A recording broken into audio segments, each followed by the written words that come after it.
All right. Hey, well, thank you, Doctor. Thanks. If you wouldn't mind just introducing yourself, what you do. So I'm a human, Ah, excellent. and I do human things.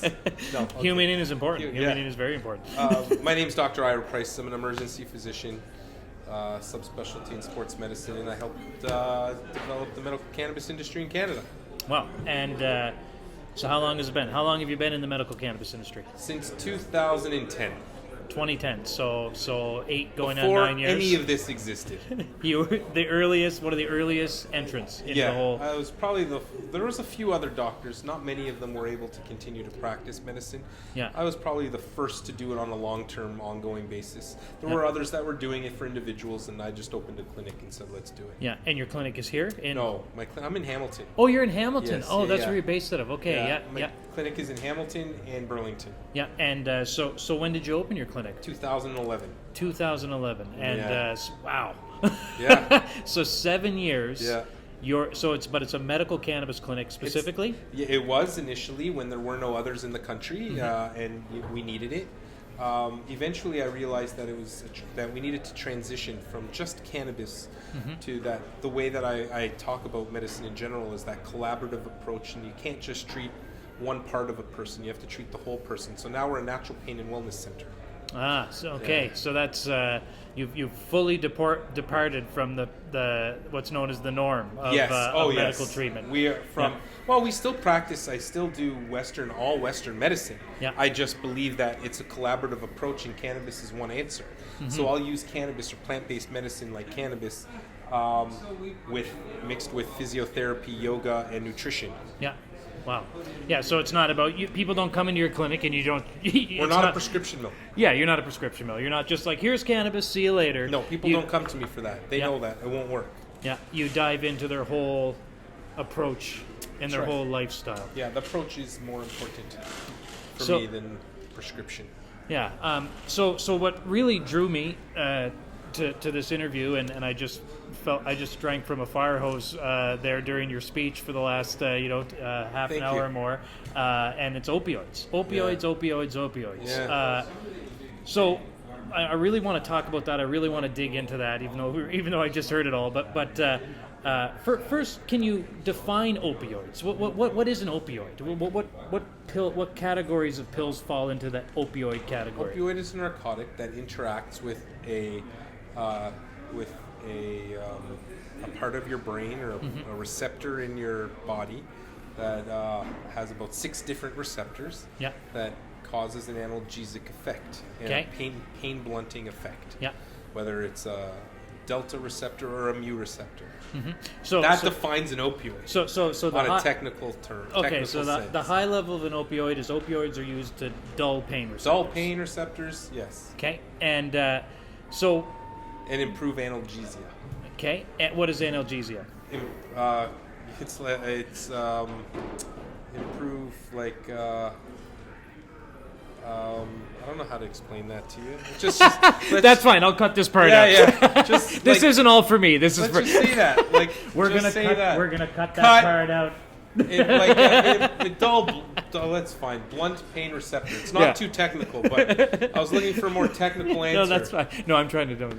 Okay. Yeah. So let's not be technical. Yeah. No, that's fine. And Because anhedonia there's different names. Analgesia is like improvement in. It's not a lack of pain. Yeah. Anhedonia is a lack of pain. So there's technical terms. Yeah. Let's just say dull the pain perception or perception of yeah. pain. So where I grew up in New Brunswick and I'm familiar with some Sorry. opioids. Yeah. And There are different classes. yeah, and the real famous opioid painkillers that I was familiar with growing up were things like Percocets Yep. and OxyContin. Yep. Those were the two most popular opioids that people, in high school and coming out of high school and afterwards, that I watch people in my, some in my immediate networks, some in my peripheral networks, that a lot of people got addicted to, and they didn't start taking Percocets or OxyContins because they had any problems. It was just this drug. It was and these things were sold on the level of of cocaine or heroin or anything like that. And there's still it's probably physician driven. Yeah. You go in for surgery, you come out addicted to an opioid. Yeah. Unfortunately, I mean it's more complex than that, but yeah. If we break it down, it's the patient has a predisposition to opioid use, and we were prescribing them like candy. Yeah. So did you prescribe opioids throughout your early career? So no. Oh no. Funny enough, I came out. So I finished my residency in 2010. Oh. I did a 5-year residency in Emerge and then a year in sports medicine. And so I finished residency in 2010, and which is probably why, I wasn't looked super favorably upon at the time by my colleagues in the colleges and all that, is because the moment I came out the door saying we have a problem. Yeah, and, you knew that. I knew that, yeah. Yeah. I still no, don't get me wrong. There is a time and a place for opioids. Yeah. Like, if you have acute pain, cannabis is not going to help you. It's not for an acute pain situation. Opioids can help you. They help with anhedonia, and they help with analgesia, or decreasing, blunting the pain response, and improving euphoria during an acute event. And there's a time for them on short course basis. After that, there's no use for them. Not in my mind. So, what is the general plight of opioids as you see it in the medical community? So I think that's the issue. The issue is there's a place for them in acute care medicine. If you have an acute fracture, if you broke something, or if you're suffering from acute pain from whatever, you use it for a maximum of 2 to 3 days, and you're done. That's it. 2 to 3 days. Done. Yeah. No use using them after. So in very targeted instances, That's correct. And why is that? Because in general you view them as extremely dangerous. Because they're dangerous. Yeah, they're not only are they dangerous, there's just no use for them anymore. We talk about RCTs. Advil does just as good after 2 to 3 days. Yeah. In some cases will do just as well off the hop. So I just don't think there's a need for them. Although there's a new opioid on the market now. A brand new one. Brand new one that's covered by the government. Hot off the presses. How crazy is that? That is super We're crazy. still talking about the problem of opioids. Not even still. We're in the middle of this crisis, and yet we have a new opioid that's being produced and coming onto market. And the government's response was, well, it attacks a different location and it's needed. Well, let's talk about why you're so passionate about this. So let's dive into what have you seen over the last 10 years in your clinic, and how do you prescribe cannabis for people with pain, and what are you seeing going forward? So I came into cannabis because I'm an Emerge doc. Yeah. And I was just tired. I was frustrated with seeing patients that were overdosed, that were seeking narcotics or an acute withdrawal. I just had enough. And our treatment for chronic pain is poor. Like I said, we're dealing with a toolbox that has one nail and a screwdriver to build a house. You just can't do it. You're going to break half the house as you break it as you build it. And so there had to be something else, and there was nothing else. There still isn't. We have all these other fancy, great ideas, but nothing's actually come to fruition. And what has is cannabis. Yeah. And so it only makes sense. We have evidence, we have research. I just showed you some of this stuff. And we know the safety profile of it. So if you're talking about apples and oranges, talk about apples and oranges. That's what they are. They're totally different. Cannabinoids are safe, opioids are not. So what is the? Can you talk a little bit about that study that you were the cost trial? The cost trial that was mind blowing. Yeah, cannabis for opioid substitution trial. It was the brainchild. It was actually my brainchild, but it was also thankfully I found a sponsor who was super excited about research. NGC, they're a licensed producer coming online as well. And they were interested in pursuing a research agenda. And they had ties to Israel and all this stuff. And we were bouncing ideas. I had just created the Cannabis Research Associates, the research company that I run. and we were looking for an idea. I knew what I wanted to do, which was this, because I was seeing it. Like, I'll tell you, most of the patients you see in clinic, whether it's for chronic pain, for whatever it is, they're on an opioid, Yep. and you see them decreasing their opioids. Like, you can't ignore this stuff. It's Yeah. like if it's happening to 95% of your patients, Yeah. it's real. Yeah. Like, whether I have an RCT or not, this is what's happening. So we were going back and forth. They wanted to work on mental health. They want to do this and that. I'm like, let's do cannabis for opioids. And So cannabis instead of opioids. cannabis for opioid substitution. Substitution. Okay. So we take people down on their opioids that are already on them, and we substitute it with cannabis, and see if, one, they can come down on their opioids, and two, how it provides chronic analgesia, how it helps for pain on a long-term basis in Yeah. the chronic pain patient. And how did you, and how did it go? So was it 95%? Was it 80%? Like, So we're looking. The results were, have blown me away. The truth, is I wasn't expecting to see results like that. I would Yeah. claim maybe 30% of patients improved with cannabis, but you're looking at somewhere about a reduction, at least 10% in, at minimum, maximum 100%. Where almost 60% of the patients who are enrolled in the study, with over 830 people, have decreased their opioids 100%. wow. And then you're looking at another 20% that have decreased their opioids by 75%. These are numbers that you just can't deny them.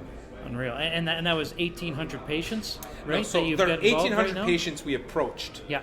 1,123 of them were consented, but only 863 have been into the study. Wow. Yeah. That's still a huge. Yeah, massive huge. number. So Yeah. so out of those 800 patients, most of them in some way were able to lower their opioid That's right. intake and That's right. improve It's their crazy. quality of life. Crazy. I would assume. Yes.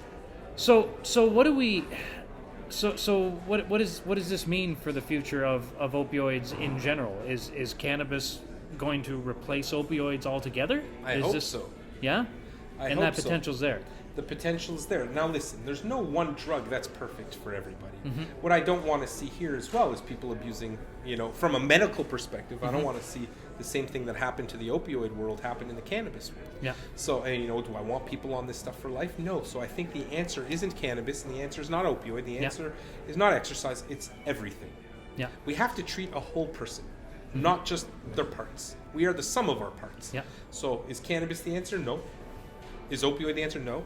But is wellness the answer? Yes. Is a holistic approach to treating a patient the answer? That's the answer.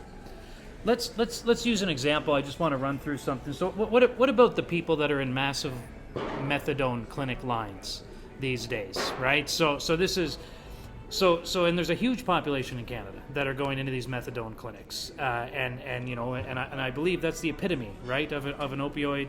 Let's get them off of one addiction? narcotic to go to another one. Yeah. So let's get them off this opioid, and now they're lining up to go to the methadone clinic. Methadone is an opioid, by the way. Yeah, it's just a different opioid. Yes, So I'm addicted to OxyContin, and I have a severe problem, Yeah. and the government says, okay, Tanner, well, that's no good. You're ruining your life, but don't worry. You can line up every week or once a day at this methadone every day at this, your local pharmacy, and we'll administer this different opioid to you. Yeah. So what do we do with those people? If I was, that guy coming to you and I said, listen, doctor, I'm going to the methadone clinic every morning. How would you prescribe me to approach cannabis treatment to try to replace that? Yeah, you can self-administer cannabis. Yeah. Methadone, you can get carries after a 3-month period of time. I can't remember. Yeah. With methadone, but for the most part, you're going to the clinic to do it, and then you'll lose them, and you can lose your carries. It's a complicated process. I think the thing to remember is that it's about quality of life. Yeah.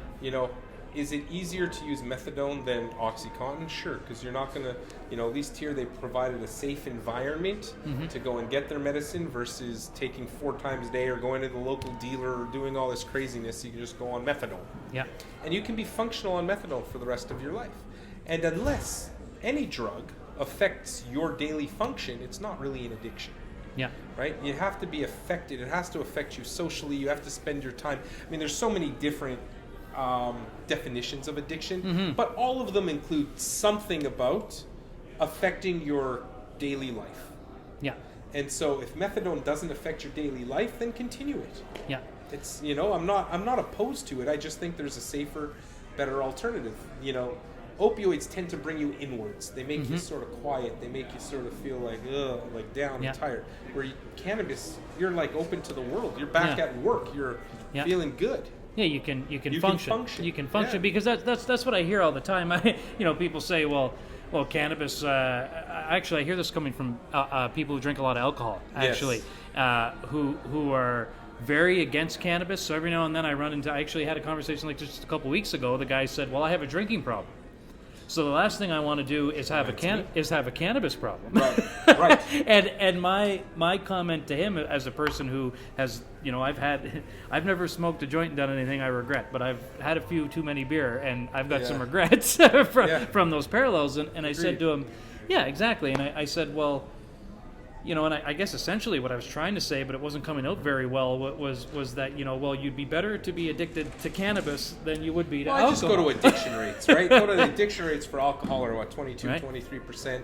Addiction rates for cannabis are 4%. So the likelihood that 4%. Yeah, 4 to 6, yeah. The likelihood that you're going to get addicted to cannabis is far less likely than alcohol. And the side effects are probably far less. And what does that addiction look like? You play too many video games? No, you eat too many interesting cheesies? though. Addiction for cannabis presents very different. Yeah. It presents almost like OCD. Okay.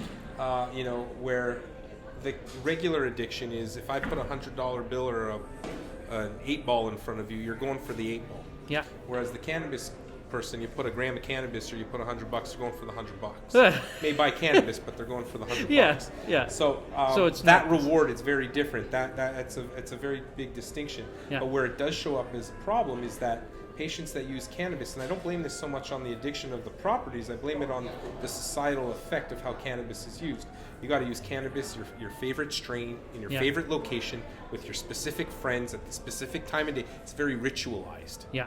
And that's how it shows up as an addiction. That's the Okay. problem behind cannabis. Yeah. Cannabis use disorder. It's a very ritualistic Yeah. approach. Oh, I've got to go do it now. Oh, they got to do this now. And this time, this place. Favorite bong, favorite location. Yeah. I hit my bong in the morning. Then I have my Cheerios. Right. Then on my way to work, I smoke my doobie. Right. And Because it's the ritualization of it that becomes the problem. Yeah. Well, I mean that honestly doesn't sound like a too horrible addiction. Even though it is an addiction. No, it still can be bad. No, it's still an addiction. It can be life hindering. It's life hindering, certainly, and it can be a problem for a lot of people. So, we shouldn't take that delicately, for sure. Yeah. Is it going to kill you? No. Well, maybe. I don't know. Maybe maybe you hit your bong too hard and you pop your lung. Yeah. So. And you had briefly mentioned in there as well that you have looked at cannabis for alcohol treatment. Yeah, I have as well. Not as treatment. I just have some patients that have been able to stop using alcohol. I don't make any claims to that. Yeah. I can let you know that I do use it to try to avoid drinking too much, right? Yeah. And it's for those exact reasons. and you don't feel bad the next morning. Yeah. Like I did this morning. Yeah, exactly. I'm like, I don't want to moderate. I need the air brought up to it's way too hot in here. I can't do this anymore. Anyway. Well, you're at a conference, right? Exactly. So what is what is your so you've got a long career ahead of you in this industry, so. And I think so. And what do you see for the future of yourself in medical cannabis and even for the industry? Well, it's funny. I hate to say that I feel like my job's done a little bit. No, Yeah. I know it sounds weird because most people are just entering the industry. Yeah. And I know being in the industry for only 8 or 9 years as a physician doesn't sound like a long time. Yeah. But when you were the first person in, and I sort of say, every day is a month, every month is a year in the cannabis industry. I feel like the old grandfather here. Yeah. Everywhere I go, like you see these new docs coming in and who don't have any idea what we went through. Like I've lost my license for 3 months. I've had the media come and berate me. Oh, patients, cannabis, this and that. Yeah. In the early days before when the media's total view was still marijuana, joints, all this craziness. And then see the shift in the physicians who never wanted any part of it, then the physician wanting a part of it, and then the community getting gathered. I remember going to the first pain conference, you know, in Hamilton, like back in the day when I was the only person there talking cannabis. Now, oh my gosh. Next year, everything was cannabis. I remember CCIC back in 2011, there was like 100 of us at CCIC back then, you know, and now look, it's blown. I was sitting on the phone we used to do our yearly, there was like the yearly general meeting, and I'd be on the phone. We'd be on a conference call talking about what's happening now you have thousands of people all over the world all doing all this stuff. So I feel like in some way I feel like the doors are open, my job is done. But now my focus is on insurance. Okay. I've always had a mission, like, you know, initially it was, you know, get the physician to accept it, get the community to accept it, get the media to accept it, get insurance to accept it. And I'm at that point now, and so now I've partnered my clinics with an insurance company. Oh, that's amazing. Because I wouldn't sell it to a licensed producer or do any of that stuff. I just, you know, that's not me. And but insurance helps patients. Yes, absolutely. So now we have insurance. So like this, it's all here. So like, all the patients that go through your clinic, they don't have to. They have the opportunity to buy it though. Absolutely. And it's not like an insurance where the policy is like, oh, it costs X and you're just going to buy all your cannabis. No, it's based on your daily usage, and it's like a 20% savings or whatever it is. And it's underwritten by an insurance company. So see, it makes sense. And it's but that's the future. You know, the future is the research. Data is gold.